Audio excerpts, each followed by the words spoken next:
TunePocket.com. ચાલો છોકરાઓ આપણે આગળ વધીએ. આપણે લાસ્ટ વિડીયોની અંદર અષ્ટકના નિયમની મર્યાદા સુધી કમ્પ્લીટ કર્યું હતું. હવે કોસેલ લુઈસને જ આપણે આગળ વધારીએ. હવે આ જે ટોપિક છે એ આપણો કોસેલ લુઈસનો લાસ્ટ ટોપિક છે એવું સમજીને ચાલજો. તો સમજીએ આજે લાસ્ટ ટોપિક, આયનીય બંધ. મીન્સ કે હમણાં આપણે સુધી જે પણ વાત કરીને આવ્યા તે બધી સહસંયોજક બંધ વિશે વાત કરી હતી. તો હવે વાત કરીએ આયનીય બંધ. મીન્સ કે કોસેલ અને લુઈસ. તો કોસેલ અને લુઈસના મત મુજબ ભાઈ આયનીય બંધ કેવી રીતના રચાશે, તો એના માટેની કેટલીક બાબતો સૂચવવામાં આવી છે, એનું પાલન થવું જ જોઈએ. તો સમજો શું કન્ડિશન છે. મીન્સ કે આયનીય બંધ ક્યારે બની શકે કોસેલ અને લુઈસના મત મુજબ. તો આયનીય બંધનો મતલબ શું થાય? શોર્ટ એન્ડ સિમ્પલ, ભાઈ આયનો દ્વારા બનતો હશે. એટલે કે પ્લસ અને માઇનસ વિચારીએ. પ્લસ પ્લસ તો આવી નહીં શકે, માઇનસ માઇનસ આવી નહીં શકે. મીન્સ કે તેમની વચ્ચે બંધ રચી નહીં શકાય, કારણ કે અપાકર્ષણ થશે. તો પ્લસ અને માઇનસ વચ્ચે શું થઈ શકે? આકર્ષણ થઈ શકે. તો સીધી સિમ્પલ વસ્તુ છે કે પ્લસ અને માઇનસ મારી પાસે હોવા જોઈએ તો જ આયનીય બંધ બની શકે. તો પ્લસ અને માઇનસની વાત કરીએ તો કેવી રીતના બનશે? તો ભાઈ અનુવર્તી પરમાણુમાંથી મારી પાસે જે પણ પરમાણુ હશે એ પરમાણુમાંથી ધન અને ધન અથવા જે ઋણ આયન છે એ આયનો સરળતાથી બનવા જોઈએ. કે જે પણ તટસ્થ પરમાણુ છે એ એમાંથી ઇઝીલી ધનાયન બનાવી શકીએ. કોઈ તટસ્થ પરમાણુમાંથી ઇઝીલી ઋણાયન બનાવી શકીએ તો તેમની વચ્ચે કયો બંધ બનશે? આયનીય બંધ બનશે. તો આ એક પોઈન્ટ ઇમ્પોર્ટન્ટ. બીજી વસ્તુ કે આ જે ધન આયન અને ઋણ આયન જે બન્યા છે, તો ધન અને ઋણ આયનોની સ્ફટિકમાં ગોઠવણી. ધન અને ઋણ આયનોની શું છે? સ્ફટિકમાં ગોઠવણી. જેને આના સ્ફટિકોની જે ગોઠવણી મીન્સ કે ધન અને ઋણ એકબીજા સાથે વ્યવસ્થિત ગોઠવાઈને શું કરશે? એક સ્ફટિક રચના કરશે, સ્ફટિકની ગોઠવણી કરશે, જેને કહેવાશે સંયોજનની લેટીસ. શું કહેવામાં આવે છે ને? સંયોજનની લેટીસ કહેવામાં આવે છે. તો આ બે પોઈન્ટ ઉપર આધાર રહેલો છે. હવે આપણે પહેલા પોઈન્ટને પકડીએ. પહેલો પોઈન્ટ કહે છે કે અનુવર્તી પરમાણુમાંથી ધન આયન અથવા ઋણ આયનની સરળતાથી બનવું. તો વિચારો ધન આયન ક્યારે બની શકે? કોઈ પણ તટસ્થ પરમાણુમાંથી ધન આયન કેવી રીતના બનશે? તો ભાઈ ધન આયન મારે જો બનાવવો હોય તો ભાઈ એના માટે મારે શું કરવું પડશે? આયનીકરણ એન્થાલ્પી આપવી પડશે. હા કે ના? શું કરવું પડશે? આયનીકરણ એન્થાલ્પી આપવું પડશે. ભાઈ મારે જો માની લેવું કે ઋણ આયન બનાવવો હોય તો એના માટે ઇલેક્ટ્રોન પ્રાપ્તિ એન્થાલ્પી ઉપર મારે આધાર રાખવો પડશે. કારણ કે તટસ્થ પરમાણુ જો એક ઇલેક્ટ્રોન ગુમાવે તો શું કરશે? ધન આયન બનશે. અને તટસ્થ પરમાણુ એક ઇલેક્ટ્રોન જો મેળવે તો શું બનશે? ઋણ આયન બની જશે. હવે સવાલ એવો આવે કે ઇઝીલી ક્યારે બની શકશે? તો પહેલા આપણે આયનીકરણ એન્થાલ્પીની વાત કરીએ. માની લો કે મારી પાસે કોઈક મેટલ છે. એમ મીન્સ કે મેટલ એક્ઝામ્પલ લઈ લઉં છું, મેટલ્સ છે. ભાઈ યાદ કરો આયનીકરણ એન્થાલ્પીની વ્યાખ્યા ગેસ અવસ્થામાં જ હોવું જોઈએ કે વાયુરૂપ તટસ્થ પરમાણુમાંથી એક ઇલેક્ટ્રોનને દૂર કરવા માટે આપવી પડતી ઉર્જાને તેને શું કહેવાશે? આયનીકરણ એન્થાલ્પી કહેવાશે. માટે બની જશે આમાંથી m+n ઇલેક્ટ્રોન, મીન્સ કે બધા માટે કોમન એક્ઝામ્પલ છે. તો આ જે ઉર્જા છે એ ઉર્જાને કહેશું આપણે આયનીકરણ એન્થાલ્પી કહેશું. ક્લિયર થાય છે? સેમ વસ્તુ માની લો કે મારી પાસે કોઈ તત્વો x છે, x મીન્સ કે હેલોજન તરીકે આપણે લઈએ છીએ, એમ તો મોટે ભાગે બધા માટે કોમન છે. તો કોઈ વાયુરૂપ તટસ્થ પરમાણુ જ્યારે ઇલેક્ટ્રોન મેળવે છે, ત્યારે ઇલેક્ટ્રોન મેળવશે ત્યારે બની જશે x માઇનસ. તો આના માટેની ઉર્જાને કહેશું આપણે ઇલેક્ટ્રોન પ્રાપ્તિ એન્થાલ્પી કહેશું. ક્લિયર છે? ચાલો હવે એક બીજી વસ્તુ દિમાગમાં યાદ કરીએ આપણે, યાદ કરો, આપણે આગળ સમજીને આવેલા છે કે આયનીકરણ એન્થાલ્પી, શબ્દ બોલું છું, આયનીકરણ એન્થાલ્પી માં હંમેશા વાયુરૂપ તટસ્થ પરમાણુને આપણે ઉર્જા આપીએ છીએ. ઉર્જા આપીએ છીએ તો જ એમાંથી ધન આયન મળશે. તો જ એમાંથી શું મળશે મને? ધન આયન. કે મેટલને ઉર્જા આપીશું તો જ ઇલેક્ટ્રોન દૂર થશે.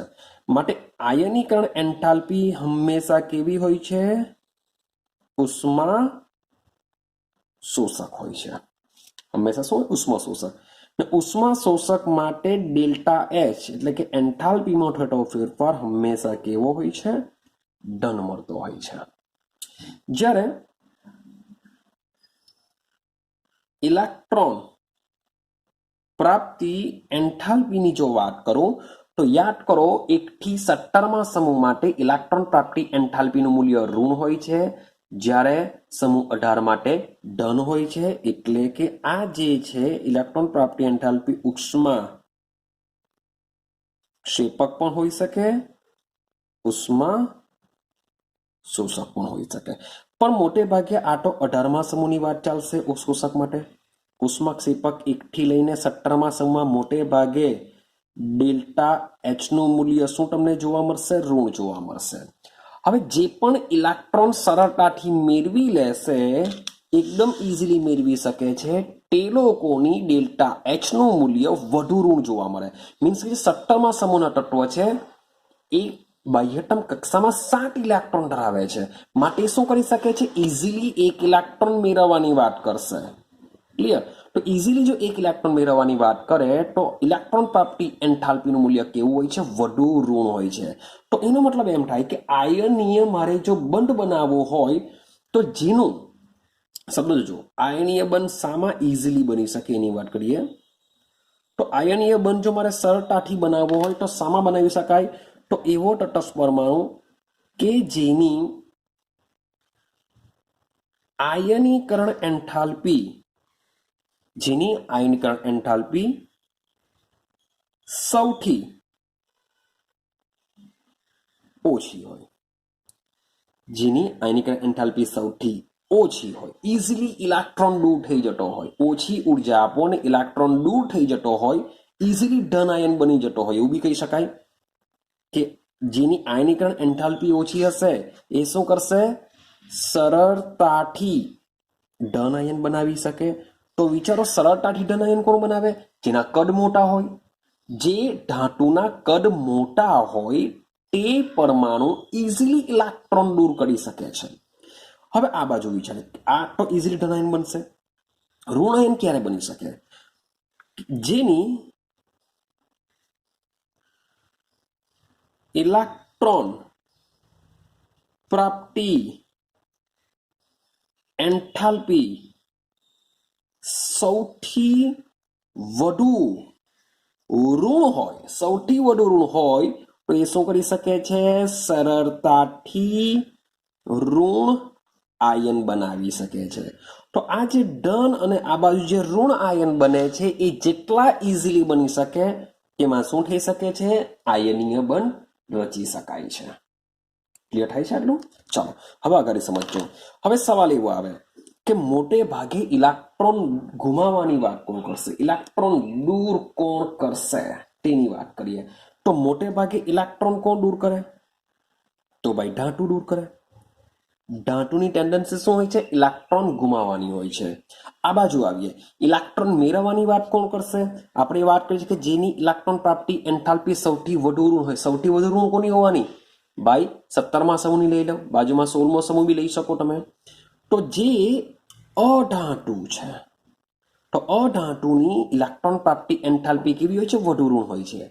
ત્યારે આની સૌથી ઓછી ઋણ હોય છે ધાતુની. કોની વાત ચાલે? ઇલેક્ટ્રોન પ્રાપ્તિ એન્થાલ્પી.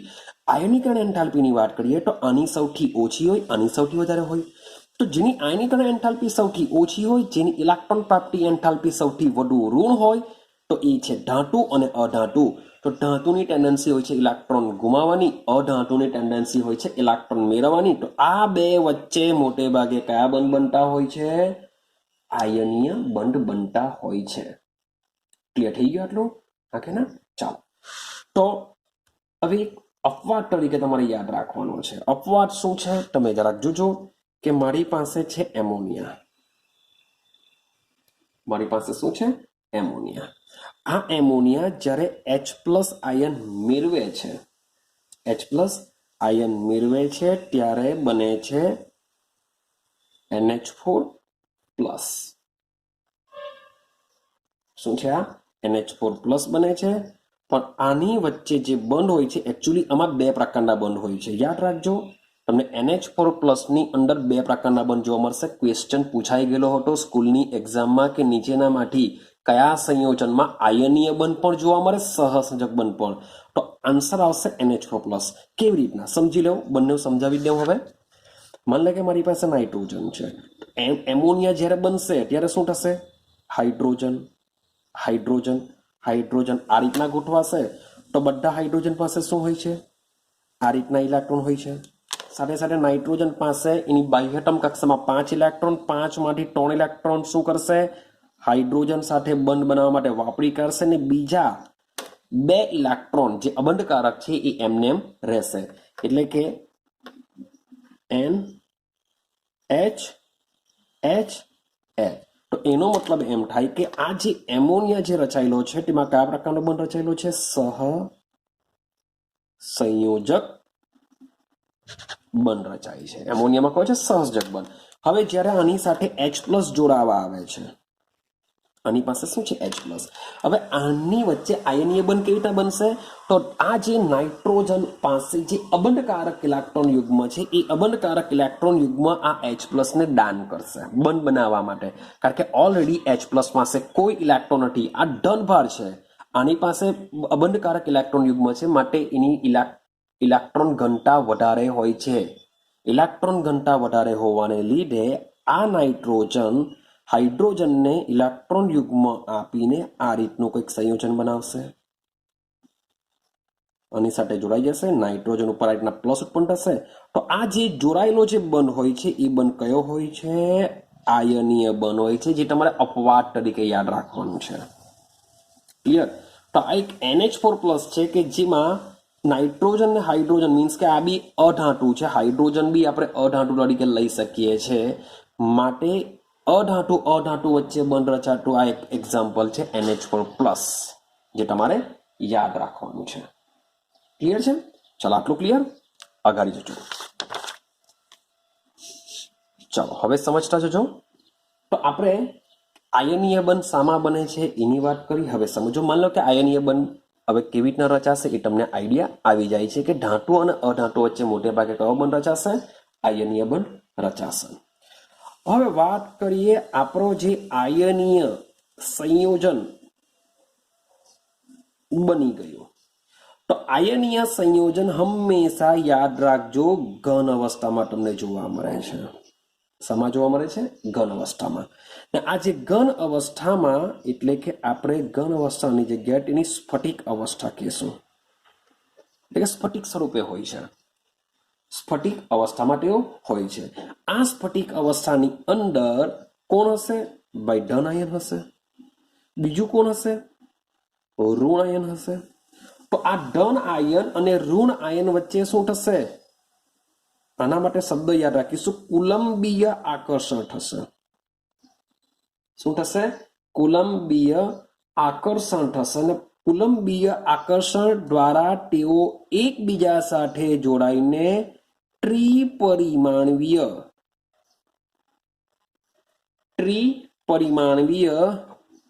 રચનામાં સ્ફટિકીકરણ પામે છે. એટલે કે જે આયનીય બંધ છે, તમને આઈડિયા હશે કે સહસંયોજક બંધ કરતા આયનીય બંધ મજબૂત હોય છે. મજબૂતનો મતલબ એમ થાય, શા માટે મજબૂત હોય? કારણ કે એ ધન આયન અને ઋણ આયન વચ્ચે કુલંબીય આકર્ષણ થશે. આકર્ષણ થવાને લીધે તેઓ એકબીજા સાથે મજબૂત બંધ બનાવતા હોય છે. અને આ જે ધન આયન અને ઋણ આયન જે આકર્ષણ દ્વારા તેઓ એકબીજા સાથે જે ગોઠવાવાના સ્ફટિકની અંદર, ઘન અવસ્થાની અંદર તેઓ ત્રિપરિમાણવીય રચનામાં મીન્સ કે 3 ડાયમેન્શનલ તેઓ એકબીજા સાથે સ્ફટિકમાં ગોઠવાઈને સ્ફટિક લેટીસ બનાવે છે.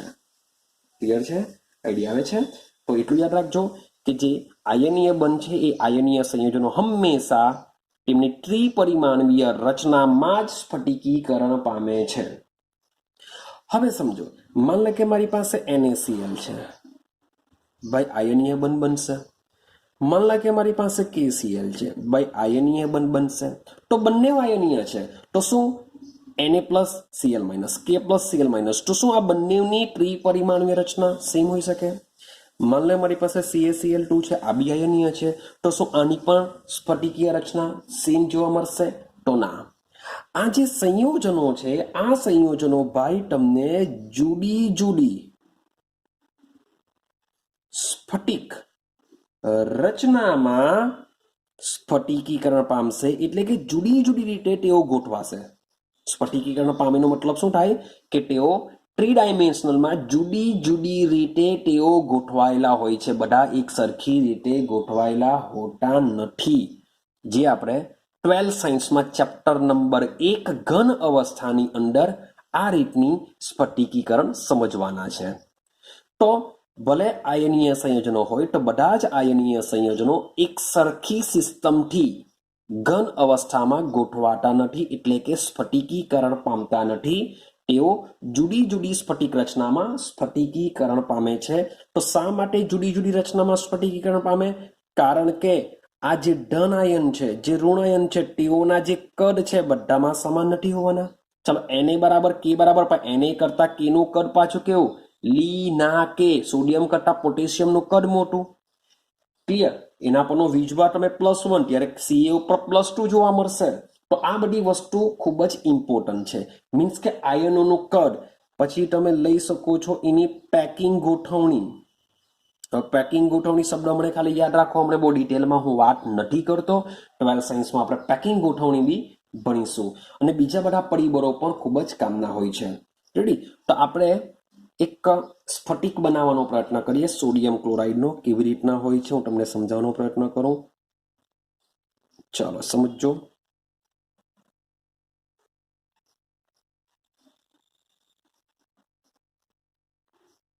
ચાલો, તો મેં એક સમઘન જેવું દોરેલું છે. એ સમઘનની અંદર ચાલો સમજો, જરાક દોરતો જાઉં છું.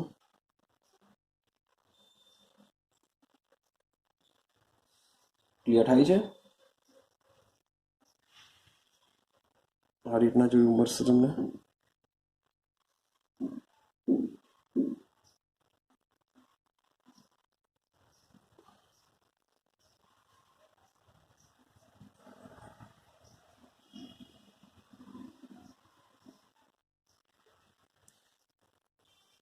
આ રીતના તમને કંઈક સ્ફટિક જોવા મળશે. સેમ અહીંયા પણ આ જ રીતના આવશે.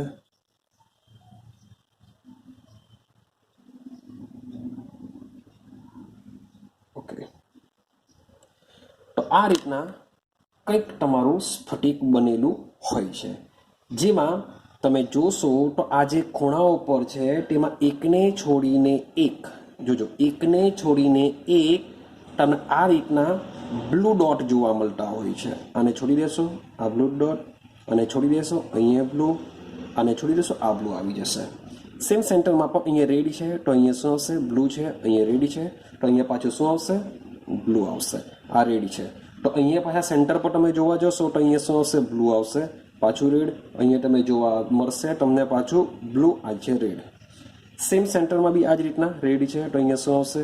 બ્લુ, અહીંયા રેડ. રેડ છે તો અહીંયા તમને શું જોવા મળશે? ભેગું થશે ત્યાં આગળ આ રીતના બ્લુ જોવા મળશે. તો આ રીતના મે બી આ તમારા જે આ બ્લોક દેખાય છે તે તમારા છે Cl માઇનસ ગોઠવાયેલા છે, ને અહીંયા જે ખાલી જગ્યા જે દેખાય છે તમને જે પણ રેડ વાળી તે બધા કોણ હોય છે? Na+ હોય છે. તો આ રીતે સોડિયમ ક્લોરાઇડનો આ જે સ્ફટિક છે, આ આખી સોડિયમ ક્લોરાઇડની સ્ફટિક રચના છે, 3 ડાયમેન્શનલમાં રચના છે. આ એક નાનો અમથો એક એકમ કોષ કહેવાશે. અને હવે એકમ કોષ શું છે એની વાત પછી કરીશું.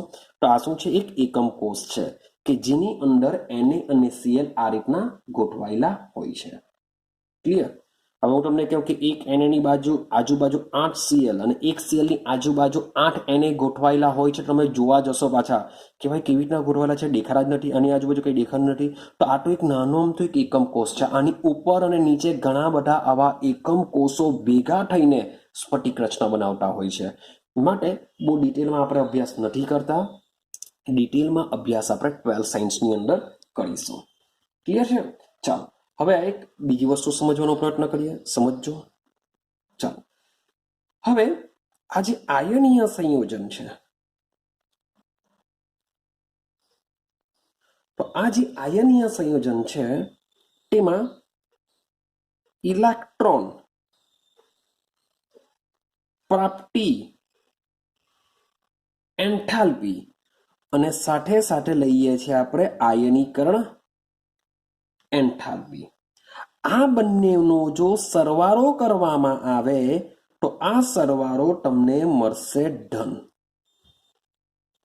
યાદ રાખજો કે માન લો કે ઇલેક્ટ્રોન પર આપણી એન્થાલ્પી, કે માન લો કે NaCl જ એક્ઝામ્પલ ચાલે છે તો હું શું કરા? ચાલો એક્ઝામ્પલ લેતા જઈએ. હું અહીંયા લઈ લઉં છું કે મારી પાસે Cl ગેસ છે. આ Cl ગેસ જ્યારે ઇલેક્ટ્રોન મેળવે છે ત્યારે ઉત્પન્ન Cl માઇનસ બનીને જે ઉત્પન્ન થતી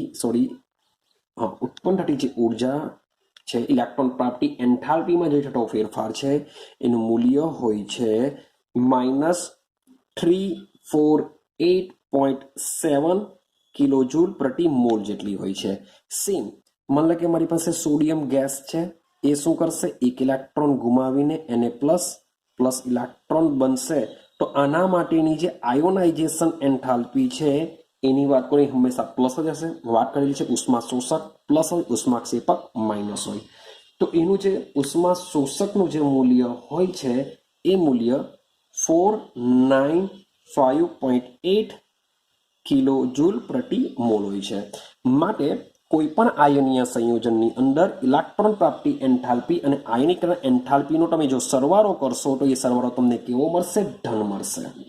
તમે આ બે વેલ્યુનો બી સરવાળો કરશો તો તમને NaCl માટે આ જે વેલ્યુ છે મળશે 147.1 કિલોજૂલ પ્રતિ મોલ જેટલી મળતી હોય છે.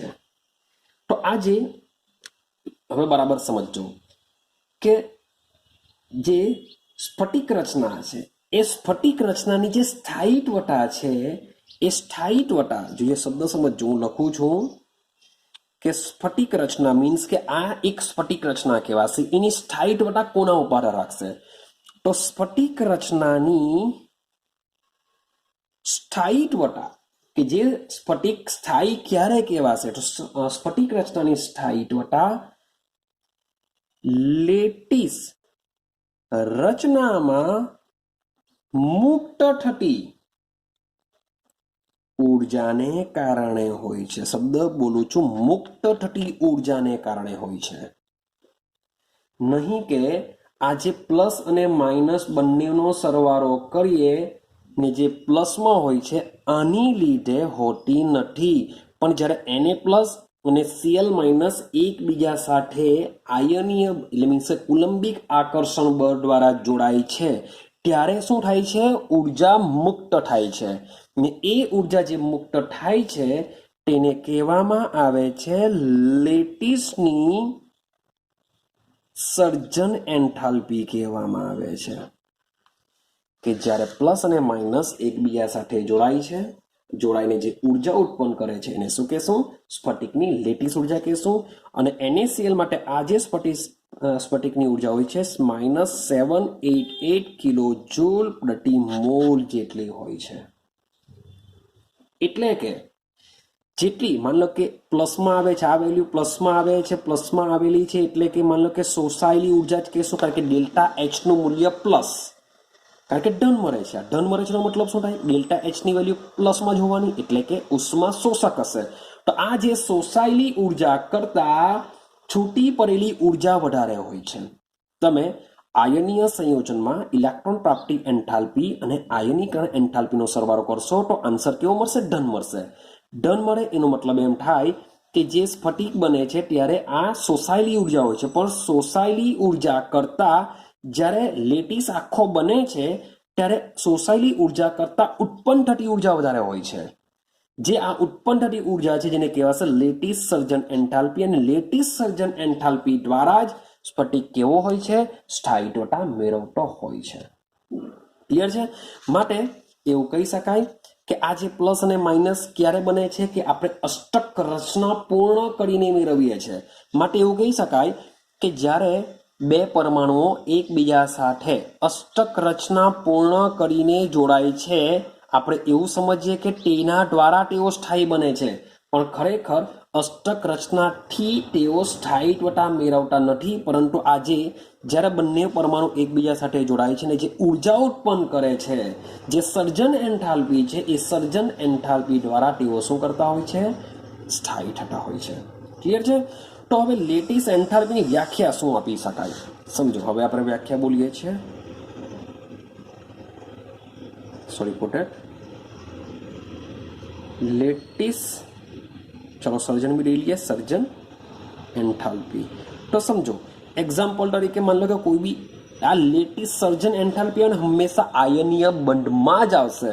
તો વિચારો તમારી પાસે NaCl છે એવું વિચારો, અને તમારી પાસે NaCl છે એવું દિમાગમાં રાખો. સમજો આ આયનીય સંયોજન છે. મેં તમને પહેલા જ કીધું કે આ જે ઉર્જા છે હંમેશા આયનીયમાં જ જોવા મળશે. તો ભાઈ આયનીય ઘનની લેટીસ એન્થાલ્પી એટલે કે આયનીય ઘનની લેટીસ એન્થાલ્પી એટલે કે જોજો, એક મોલ, ચોક્કસ જથ્થો લેશો 1 મોલ, તો 1 મોલ ઘન સંયોજનને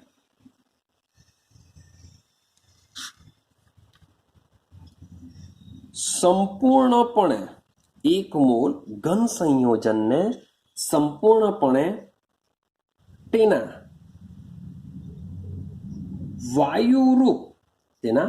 વાયુરૂપ ઘટકીય આયનોમાં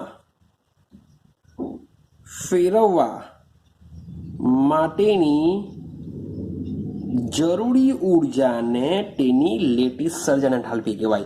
આ સોલિડ હોય છે, ઘન અવસ્થામાં હોય છે, તો આમાંથી Na+ ગેસ Cl- ગેસમાં રૂપાંતર કરવા માટેની જે જરૂરી ઉર્જા હોય છે જેને શું કહેશું? લેટીસ એન્થાલ્પી કહેવામાં આવે છે. શું કહેશું? NaCl માટે કેટલી હોય છે? 788 કિલો જૂલ પ્રતિ મોલ જેટલી હોય છે. મીન્સ કે આ જ્યારે બને છે ત્યારે આટલી ઉત્પન્ન થાય છે, પણ મારે જો આને તોડવો હોય તો મારે શું કરવું પડશે? 788 કિલો જૂલ પ્રતિ મોલ જેટલી ઉર્જા આપવી પડશે. તો એ ફરીથી પાછો Na+ અને Cl- માં રૂપાંતર પામી જશે, તે પણ ગેસ અવસ્થામાં. આઈડિયા આવે છે કંઈ? તમે કહેશો સર અહીંયા માઇનસ છે, પેલામાં પ્લસ આવ્યું. તો રીઝન એવું છે કે મારી પાસે NaCl છે સોલિડ. રેડી? હવે આને હું શું કરું છું? 778 કિલો જૂલ પ્રતિ મોલ જેટલી ઉર્જા હું આપું છું. આને ઉર્જા આપવાથી આનું રૂપાંતર Na+ ગેસ વત્તા Cl- ગેસમાં રૂપાંતર થઈ જશે, એટલે કે આયનોમાં છૂટા પડી જશે. તો આના માટે કેટલી ઉર્જા આપી મેં? NaCl માટે 788 કિલો જૂલ, 788 કિલો જૂલ પ્રતિ મોલ. આને કહેવાશે એની સર્જન કરી નાખું છું, લેટીસ એન્થાલ્પી કહેવાશે. સર્જનનો મતલબ શું થાય? કે જ્યારે બને છે ત્યારે ઉત્પન્ન થતી ઉર્જા. લેટીસ એન્થાલ્પીનો મતલબ થાય કે જે બનેલું છે એને તોડવા માટે કેટલી ઉર્જા આપવી પડશે તેને કહેવાશે લેટીસ એન્થાલ્પી. આઈડિયા આવે છે કંઈ? સર્જન ક્યારે આવશે? કે જ્યારે બને છે બે આયનો જોડાઈને જેટલી ઉર્જા ઉત્પન્ન કરે છે તેને કહેવાશે સર્જન એન્થાલ્પી, પણ જ્યારે જે બની ગયેલું છે એને તોડવા માટે જે ઉર્જા આપવી પડે છે એને કહેશું આપણે લેટિસ એન્થાલ્પી. ક્લિયર થાય છે? હવે સમજો કે આ જે ઘન સ્ફટિક છે એ ઘન સ્ફટિકમાં માન લો કે NaCl નું એક્ઝામ્પલ એટલે Na+ તમને જોવા મળશે, તમને Cl- જોવા મળશે. તો ભાઈ આવા એક થોડા હશે, એની અંદર તો ઘણા બધા Na+ ને ઘણા બધા Cl- હશે. તો આ જે બે Na છે, બે Cl છે, તેમની વચ્ચે શું થઈ શકે? ભાઈ અપાકર્ષણ જેવું બી થઈ શકે. સેમ એવું Na અને Cl વચ્ચે શું થઈ શકે? આકર્ષણ જેવું બી થઈ શકે છે. એટલે કે એક સ્ફટિકની અંદર તમે જોશો તો ઘણા આયનો વચ્ચે અપાકર્ષણ મીન્સ કે સમાન વીજભાર ધરાવતા વચ્ચે અપાકર્ષણ બી થઈ શકે, સાથે સાથે જે વિરુદ્ધ વીજભાર ધરાવતા છે તેમની વચ્ચે શું થઈ શકે? આકર્ષણ બી થઈ શકે છે. પરંતુ આ જે આયનીય સંયોજન છે એ આયનીય સંયોજન કેવી છે? ઘન સ્વરૂપમાં જોવા મળશે, સાથે સાથે તેમની સ્ફટિક રચના કેવી હોય છે? ત્રિપરિમાણીય હોય છે. તેમની જે રચના હોય છે કેવી હોય છે? ત્રિપરિમાણીય હોય છે. માટે આ જે આકર્ષણ અને અપાકર્ષણ બળો વચ્ચેની જે પારસ્પરિક ક્રિયા પરથી આપણે લેટિસ એન્થાલ્પી સીધી જ ગણી શકવી શક્ય નથી. કે આપણે લેટિસ એન્થાલ્પી 788 કિલોજૂલ પ્રતિ મોલ એમ ડાયરેક્ટ NaCl ને ગરમી આપી દીધી, મેળવી લીધી, ભાઈ એ વસ્તુ શક્ય નથી. તો આ જ ચેપ્ટરની અંદર આપણે એની લેટિસ એન્થાલ્પી કેવી રીતના હોય છે, સર્જન એન્થાલ્પી કેટલી હોય છે, કેવી રીતના આપણે પ્રક્રિયા કરીને મેળવીએ છીએ એનો પણ આપણે અભ્યાસ કરવાના છે, જે આપણે હમણાં વાત કરતા નથી. તો અહીં આપણે કોસેલ લુઈસ અભિગમ કમ્પ્લીટ કરીએ છીએ. અહીં સુધી મીન્સ કે સહસંયોજક બંધની વાત કરી, આયનીય બંધની વાત કરી, કેવી રીતના બને છે બધું સમજાવ્યું. તો અહીં આપણો કોસેલ લુઈસ